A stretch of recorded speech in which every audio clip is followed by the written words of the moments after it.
Hello and welcome to Heavy Metal Rex. My name is Waze, and today I wanted to give you my impressions on my 22 WRX. Finally, I'm at 10,000 miles, actually a little bit over than 10,000 miles, and I did write down a couple of things I wanted to share with you guys. I did this video on my 2021 WRX like 8 months ago. I actually went back and rewatched it to see how much I liked that car, because it really was a fantastic car. You know, it was my first Subaru, it's my first WRX, and you know, it was tuned. I did have wheels on it, a couple other modifications. I loved it, you know, and I love this car. It is cold out here. It seems like every time I want to record outside, it's cold. I don't know why that keeps happening, but it's just the way it is. So I did write down some of the things that I wanted to talk about, and it's like pretty basic stuff, things that everybody talks about, but the difference that I feel like with my car versus other people's cars right now, especially at least the people that I know, is, and we talked about this a little bit in my dyno video, is I have 10,000 miles, but really it's a lot more than 10,000. With everything that I've done to the car since like the first 1,000 miles, have been a little on the, what's the word, aggressive side, a little bit more spirited. And so the question was, well, how is the car going to handle it? How is it going to feel after X number of miles? And today, I can finally tell you. So if you guys don't mind, I'll just jump right into it. Starting with my overall impressions. Compared to the 21, the car is just so much better. I love it. I love everything about it. I love the way it feels. I love the way it drives, the way it looks. Yes, spare me your subjective opinions. I know it's ugly. But I was skeptical, just like everybody else. I was skeptical when I first saw the pictures at the auto show, and I was like, ooh, I don't know. You know, I really like the front, but I don't know about the back, just like everybody else. Driving is really what changed my mind, and most of you who follow the channel, you already know this. Everything about it, from the inside to the outside, is better. Objectively better, I feel like I should say. It's not even an opinion. At least some things are an opinion, some aren't. I, again, wasn't too sold on a couple of different things in it, like, you know, them keeping the seating position somewhat similar. There's the lack of lumbar support in premium, having the big old tablet in the middle, and overall, I like it. You know, the interior and comfort, it's very similar to the 21. I feel like the seats are a little bit more comfortable. I feel like the base is a little bit wider. Again, still no lumbar support on the premium. I know that people corrected me in a previous video saying that the Limited did come with lumbar support. Actually, it came with 10-way adjustable, which, very nice. Very nice, you guys enjoy that. The seating position also is very similar. You compare it to more driver-focused cars like BRZ or even like that Elantra that we had on the channel a little bit ago. They have a very cockpit-style seating position, which we don't really have. Something that people always talk about, which is a very interesting thing that people discuss, is they say when I sit inside of a WRX, and this is most years, that it's really easy to see out of, which I think is a low bar for a sedan, and just, you know, good awareness around, like I can see out of all the windows. And yeah, I mean, that still is the case. I did make the addition of the armrest, the raised armrest with the storage. That did help my comfort, but that may not help your comfort. I know there's been discussion about whether that's worth it or not.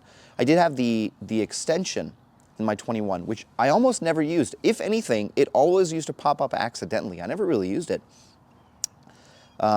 Besides that, I hardly sit in the back seat, but when I do, I'm reminded how big the car is. The trunk, of course, very useful. Everything about it, it's still a sedan. You know, I live with this car on a daily basis. There is a hair on my glasses, and I keep looking into it. Long hair problems. I feel like maybe I'll get it cut here soon. Maybe trimmed. So overall, if I look at it not like a performance vehicle and I look at it as an adult with a child and, you know, family moving and stuff, it fits all of the things I need. It's still just a sedan. So it fits all of my daily requirements in that department. So interior and comfort, it's slightly better than a 21. Subaru could still go a little further with some of the things like, again, I keep coming back to lumbar support because I got back problems. So throw lumbar support in there for me in the future, maybe like a 2024 model. As if Subaru is actually watching this video and will listen to me. Next, I want to talk about the screen. Ooh, the screen. The big old screen tablet and voice commands. This is something that I actually want to make a separate video about. The voice commands are actually very good. The mic works. That's, again, a very low bar. The mic works. I push the mic button and I say a command like dial this or, you know, set temperature to that. And it, you know, it does it, right, as I expect it to. So besides that, I don't really touch the screen that often. So it being a screen doesn't really bother me. You know, when I have my phone plugged up to it, I have Android Auto. And so I just use Hey Google. Again, eliminating the need for me to touch the screen. One of my complaints in the beginning, like many people, was I don't like non-physical buttons. I'm glad that the temperature is still physical and the auto defrost is still physical, which is very nice. So I can just push those buttons right away. A complaint has been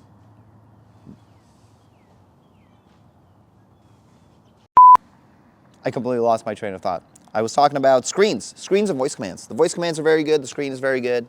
I don't touch it. I use Android Auto. It's very good. No real complaints about it. Every time I use it, it just works. Yeah, it's not as fast as something like, you know, because my wife, as you just saw, she left in her Volvo. It's not as fast as the Volvo or some other cars, but I mean, you know, I guess we have to judge it based off other Subarus, and older Subarus did suck. And this one is quite good. Ride quality and suspension. This is a really interesting one because, like, just today on Reddit, I was having this conversation with a bunch of people that are very upset that I like the 22. They say that the suspension is soft. I have not felt the soft suspension. It is still pretty rough. I'd say it's on par with the 2015 to 2018 WRX. Because remember, that had a considerably more stiff suspension. This is stiff. A bounce all the time. Like, it doesn't matter what I drive over. I could drive over a mouse hair and the thing will bounce. So in that regard, it's pretty stiff. I haven't done a whole lot of spirited driving on the back roads just because the weather has been just not great for that. And I'm hoping as it does get warmer, I can go test it out a bit more. At least in a straight line speed, it's great. I don't have a problem with that. It's pretty compliant once I get on it. And I feel like it will be around the corners as well. Of course, track days and autocross is coming up. So suspension is something that's, you know, I'll be able to answer that a little bit more later. Ride quality, it's a performance car. My wife does complain that it bounces a little bit more than she'd like to. Me personally, I kind of like it when it bounces when she's in the car, if you know what I mean. Overall, it's good. For a sedan that's performance oriented, it's right about where I expected it to be. So not a big issue there. Now, shifter changes and updates. Yes, I have the STI OEM shifter from the factory. $330. If I can make one suggestion to you, don't buy it. It's just, you know, at first I thought, actually, when I first got the car, I thought they didn't even put it in there. I felt no difference. Then, as I was driving it for a couple of days, I started feeling that it was a little bit more responsive, but it still wasn't great. The throws were, they claimed 10% shorter. The Perrin shifter stop that I put in there actually made the biggest difference in the shifter, which I have in the car right now. And I honestly, I was actually just telling Jeff Perrin just this morning, I love it. I will tell every person in the world to go get one. It made a big difference. I still think that in the future I will add some sort of actual short shifting kit because I do want them considerably shorter. But the where it is right now with the shifter stop, it's fantastic. Without it, you know, it's again very WRX-ish. You know, just another thing that has carried over from the VA is that not so great shifter. Get the shift stop, it helps a lot. I have not put anything else. I have the shift bushing. I have not put the shift bushing in there. So just leave that as it is. The gears are, again, very short. They feel very good. I love the way they feel. But more importantly, the clutch. This is something that I know that I'm going to have to change very soon. Again, if you've been following the channel for any amount of time, you know that I enjoy using all of the RPMs of my car. And the clutch is usually the one to absorb the brunt of that spirited, passionate driving. And the few times I've gone out, it's done very well. It's held everything, but some nights it starts to smell. So I think that I will have to put on, I don't know if I'll have to, maybe I'll just buy one and just hold on to it and just push this as far as it goes. That's kind of what I want to do. But most recently, I did actually talk to Ecotech about starting to source an STI transmission for me, because I would like to eventually switch over to that. I don't know when I can do that. It would be nice to have it at least by summer with the DCCD and all that stuff. I just figured I'd keep rolling with this clutch until I get the new transmission in, and I was like, look, if I'm gonna change the $900 clutch, I might as well just change the whole transmission. That's my philosophy. It's still holding out very well. There is a slight squeak on the pedal, but I think it is just the pedal alone. I don't think it has anything to do with the clutch whatsoever. I will keep listening. I'll keep an ear out for that. Now this is really cool, because on 2 tuner talks ago, we finally asked Graham the difference between 020 and 530 oil. And he said to me, well, why don't you just do your own independent testing to find out about gas mileage? And so I did. I kept 020 in the car for another week, and I had, I think, 2.5 fills, but I only really count the first 2 that I did, and I was getting about 360-ish miles. And every time I poured about 15 gallons, and that was somewhere around 24 point something mpg, which I was like, okay, that's pretty much what I was getting, as long as I'm not doing, and this is like, random, 2 or 3 pulls, 2 or 3 pulls up on the, getting onto the highway, stuff like that. No nighttime racing, no real messing with people, and like almost predominantly highway miles. And this is on 93. I should probably say that as well. But I mean, it doesn't really matter, because the percentage difference, the delta, is what's important. And so switching over to 530, I was getting about 325 to 330 miles, and also putting in about 15 gallons. That put me at like about 22-ish combined. Now this is combined, wherever it is I went. And it was 2 tanks. And of course, this isn't the most scientific way to test this, but this is the only way that I can provide you some anecdotal information on the difference. Subaru put 020 into the car for gas mileage, but to me, I mean, it was negligible. And even Graham's suggestion was that if you were going to push this car in any capacity, you should switch over to 530. Tanner even said just put higher. I don't know if I'm going to put higher than that, but I guess it really depends on how the car performs on autocross days. If everything's going to be okay, then maybe I'll stick with 530. If not, maybe go up another weight. And I know that the last tuner talk, there was a couple of more questions about, okay, well, if we go to 1030 or 530, what about like really cold temperatures, like in the negatives? And I'm going to be doing another tuner talk tonight, actually. So I'll make sure to try to keep those questions in mind when they're in. So I guess as for right now, like I said, right now the car is still at 530, 5W30, and it feels fine. Obviously oil is one of those things that you won't feel the direct impact of oil in your car until either something happens or something doesn't happen. It's just one of those things.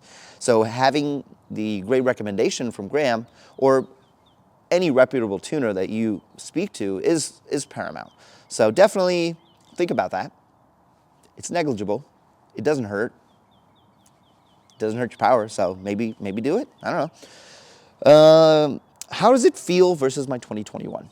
After having that for a year and after having this for a few months, it's funny because I definitely put more miles on this because how my daughter started going to this new school. I love it. I really do. Regardless of how much people complain about the looks and stuff like that, these things are always going to be subjective. There's really nothing you can do about it other than, just your personal preference. And I still, to this day, think that this is a fantastic car. And I will never forget when I sat in a 22 and I drove it, and I came back home and drove my 21. I really did feel like my 21 was much older. Like it almost felt like it was not from 2021, but 2012. And now if you sit in a 2012 WRX, you know that it feels like something from 2005 or something weird like that. So I think that, again, I'm still very happy with the car, and I have so many plans for the car for the future. Like I mentioned, doing an STI transmission swap. That is just randomly popped into my mind. Actually, no, it didn't randomly pop into my mind. We've now seen 2 people who've lost gears on the internet.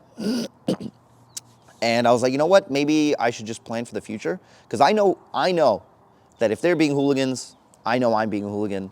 And I want to continue to do that. And I want to continue to make even more power. I've got a couple of parts coming in. Just some future stuff. Perrin is still sending me their air intake. I'm patiently waiting for their front mount to be finished because I really want to put all that together. And I don't want to put the rest of the parts on until I have the intake. Actually, I can't until I have the intake. So I want all that stuff here. You guys saw the dyno video. We were running out of air. This is going to help tremendously. It's going to be really good. So all those parts are going to go on. Coilovers is still trying to talk about it because I don't know if I want to put coilovers now that what happened with the lip. And I'll actually grab the lip so you guys can see what I did to it. It's, makes the car low, things break, and I don't really want to break anything. And I still like, playing around in the snow, and I still want to go do rallycross and just play around the dirt. And I feel like lowering it is going to impact that a bit. And if I do lower it, I admittedly don't want to lower it more than maybe ½ an inch, and at that point, I'm not sure if that's fully worth it, but I probably will still do it. Power-wise, again, once we get the front mount in there and some of the other air parts, we'll see what kind of power we make. And, that's really about it. I love the car. 10,000 miles down. Really, for me, that's more like maybe 20,000 miles. And I know for sure I'll be having it for at least another 10,000. That's damn sure. And maybe even 20, 30,000, unless miraculously Subaru decides to announce their super spicy hybrid electrified supercar STI this year. Can't really say what's going to happen with that. But anyway, I hope you guys found this video informative. I hope it helps you in your journey. Just a bus just decides to drive by when I'm trying to finish this video. I hope this helps you. If you haven't bought this car and you're still on the fence, do it. I promise you, you will not be disappointed. Anyway, guys, I will see you in the next one.